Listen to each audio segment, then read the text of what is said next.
Hi, my name is Carolyn Cavecci. I am the mayor of the City of Orange. We are home to Providence Speech and Hearing here in Central Orange County. And communication is so vital to how we live. Being able to speak and to hear, it is essential to how we live our life. And having a center like Providence Speech and Hearing that works with the very young, from when they're born up until they're seniors, to help them to be able to speak well and to hear well when you have problems, it is vital for communication. And Providence Speech and Hearing does it so well. We are very proud to have them in Central Orange County, and I am especially proud to have them here in the City of Orange. The people here, they're just so warm, so wonderful. The one-on-one individual help was amazing. They've lived up to all their commitments and everything they claim. Hey everybody, and welcome to Providence Speech and Hearing Center, where they serve people of all ages with speech and hearing problems. They have been changing lives for over 40 years. Let's go take a look.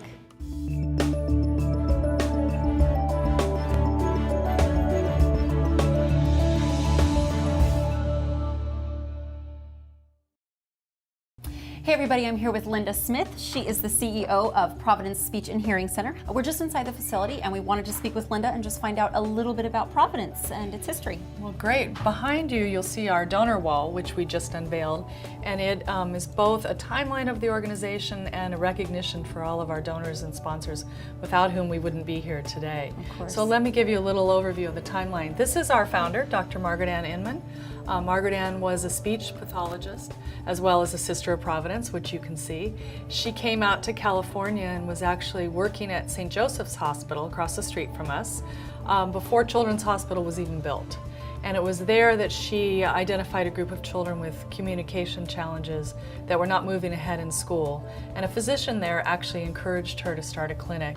And even though she knew nothing about it, she rose to the challenge, moved out of the hospital, and in our next picture, you'll see a series of little adobe houses, and that's where she started Providence Speech and Hearing, speech and audiology, and actually a preschool when she first moved out in 1965. Oh, wonderful. Below that, you'll see Margaret Ann working with the children that she loved so dearly. In the 70s, we were caring for about 10,000 patients a year. Now we're up over 22,000 patients a year. And in our 43 years, we've served over 500,000 people in Orange County with speech and hearing challenges. It's amazing, isn't it? Your office is very busy. It is very busy.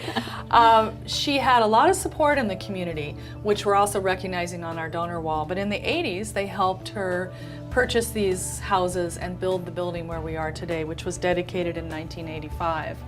So in recognition of Margaret Ann's love of trees and her legacy to Providence, we named all of our donor levels after trees. So you see our star magnolias here, our estate noble and our tree of heaven here. Lovely. Our giant sequoias, our big donors, without whom we wouldn't have the center, are listed right in the middle. Perfect title. Yes, our live oak and our silver maple. Okay. And then moving on with the timeline, although Providence is known for pediatric care, about 85% of our patients are actually under 21. Wow. We do serve the full continuum of care. And this is a picture of one of our seniors actually getting digital hearing aids when they came out about 10 years ago in the late 90s. And then moving on, we do have a full preschool on site, which I'll show you. It was renovated in 2003. We have an adult center for hearing care, the Word and Brown Hearing Center, which was started in 2007. And then last, our last favorite picture of Margaret Ann working with the children that she loved. But right now we're standing in front of audiology. Okay. So this is one of our diagnostic rooms. So the audiologists will see their patients here and do initial diagnostic testing. And then once they're done here, then they'll move them over to the sound booth. If a diagnosis of a hearing loss is made, these are the rooms where they fit and set the hearing aids. And in addition, we have state-of-the-art technology here. So all our hearing aids are actually set by computer. Oh, wow. So uniquely set to that patient's hearing loss. She doesn't care who sees them. This is me. If you accept my hearing aids, you've accepted me. Wonderful. When my son William was born, and as he entered his early years, we really found that he wasn't developing in his speech. So we brought him to Providence Speech and Hearing. There was no other place that I would have taken him to at that time, and he was diagnosed as a moderate to severe stutterer. And so It started really many years of our lives here at the center twice a week in therapy with Christy Owens. And the therapy that he received, I know, completely changed his life. By late elementary school, he was competing in speech meets and winning blue ribbons. And by junior high and high school, he was running for ASB office and speaking in front of hundreds of kids in gymnasiums. And not only did I miss a lot of what people said, I think they sometimes thought I was rude because they'd say something I wouldn't answer. The worst part of it was I was always saying, "What?" And I got so tired of that, and I know everybody around me got tired of hearing me say it. The power of speech gives them so much room to be able to communicate, to express themselves, and I think that's the importance of Providence. All newborns in the state of California have to have their hearing screened before they leave the hospital. And if they fail that initial screening, they come to us for a more advanced testing, and that we do in this room. Our goal is, if there is a hearing loss, we try and diagnose it and fit hearing aids before 6 months of age, because that early diagnosis makes sure that those children don't have a speech delay and issues in school later on in life. We have a licensed preschool for children ages 2 to 5.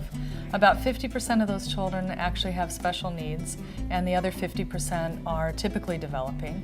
And our preschool was just voted the best preschool in Orange. And then on our right-hand side, you see a continuation of our speech therapy rooms and occupational therapy. And in those rooms, we do individual speech therapy as well as some specialized group programs, one of them being our Jumpstart Early Intervention program. Oh, perfect. And what exactly is that? Well, Jumpstart is a program that was created at Providence, and it's for toddlers ages 18 to 36 months who are exhibiting a global delay and are not developing communication that is age appropriate.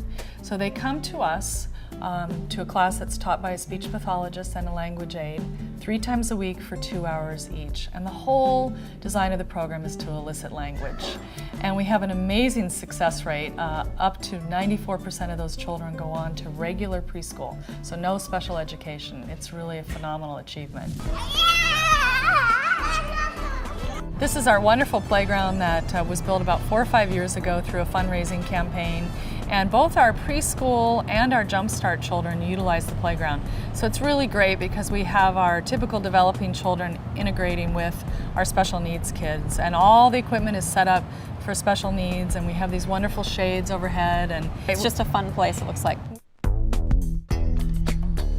It has changed my life, and it has changed my grandsons' lives immensely. The day my twin grandsons walked through the doors of Providence Speech and Hearing, their life began. The dictionary defines Providence as divine guidance and/or care, and Providence Speech and Hearing Center practices Providence to the letter. The center's friendly, professional staff coordinated a program that personally addressed all of my grandsons' needs. Jackson has since developed socially and intellectually under the tutelage of Miss Lietta, his speech therapist. Jackson adores Lietta and Dr. Katie. They gave him the gift of hearing and speaking. Jackson is now a happy child, functioning at the level of and sometimes above that of his kindergarten peers. Wyatt, Jack's twin brother, was severely speech impaired due to a cleft palate. We could hardly understand a word he was saying. Now, after surgery and 2 years with Miss Lietta, his speech therapist, his speech has improved so much. Wyatt is a happy little boy now that we can understand him, and he is thriving as a kindergarten student. Providence staff reaches out beyond the center. They work with our school district to assure that the boys will receive the best the district can offer for their education. They also coordinate with the doctors and hospitals to meet their related medical needs. Having spent 2 years in the lobby of Providence while the boys are cared for, I have observed and met just about everyone who works for or is a volunteer for the center. And I must say I am very impressed by all. Their demeanor is kind, gentle, and considerate towards all who come for help. I have shed so many tears of joy here. I can't find enough words to describe how wonderful the center is and how it has given my 2 grandsons the gift of being able to prosper and have a normal and healthy life. I especially thank Margaret Inman for founding Providence Speech and Hearing Center.